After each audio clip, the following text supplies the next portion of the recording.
नेपाल जाने वालों के लिए बड़ी खबर। नेपाल की बालिन सरकार ने भारत के लिए कौन सी बड़ी मुसीबत खड़ी की है।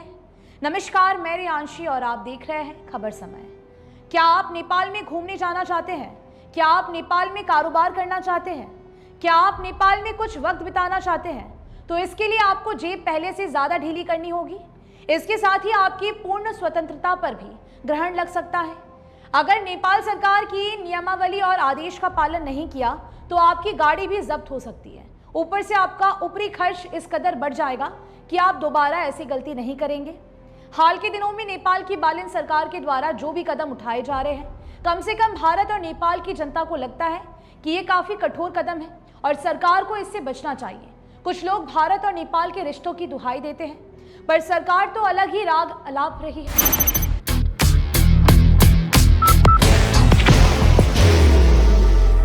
There will only be one insignia.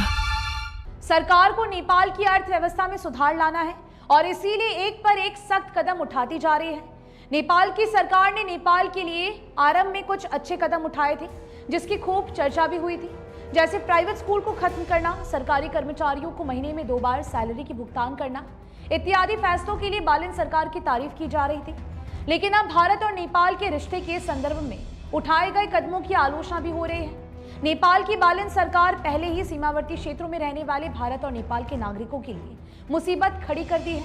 अगर भारत और नेपाल के लोग एक दूसरे की सीमा में घुसकर 100 से ज्यादा की बाहर की भागदौड़ अब नहीं तोड़ेगा आपके घर का सुकून। SBM गोल्ड UPVC विंडोज, आपके घर का सुकून।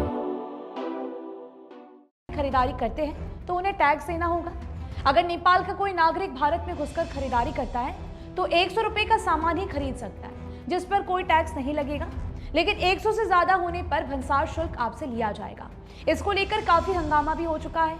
न केवल भारत में ही बल्कि नेपाल में भी लोग इस फैसले के खिलाफ हैं। अब नेपाल सरकार ने इससे भी ज्यादा कठोर कदम उठाया है। अगर आप नेपाल जाना चाहते हैं तो 30 दिन से ज्यादा नेपाल में आप ठहर नहीं सकते, अन्यथा आपकी गाड़ी को जब्त कर लिया जाएगा। इतना ही नहीं, शुल्क इतना ज्यादा हो जाएगा कि आपके लिए ये एक बड़ी मुसीबत बन सकती है।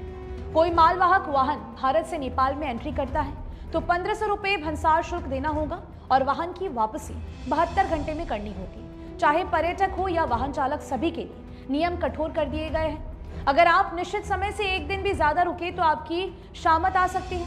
पेनल्टी देना होगा आपको, उसके बावजूद भी आपको नेपाल छोड़ना ही होगा। हाँ, अगर आप केवल 12 घंटे के लिए नेपाल जाना चाहते हैं तो आपको कोई शुल्क नहीं देना होगा, सिर्फ घूमने फिरने के लिए। तो ये एक अच्छा कदम है।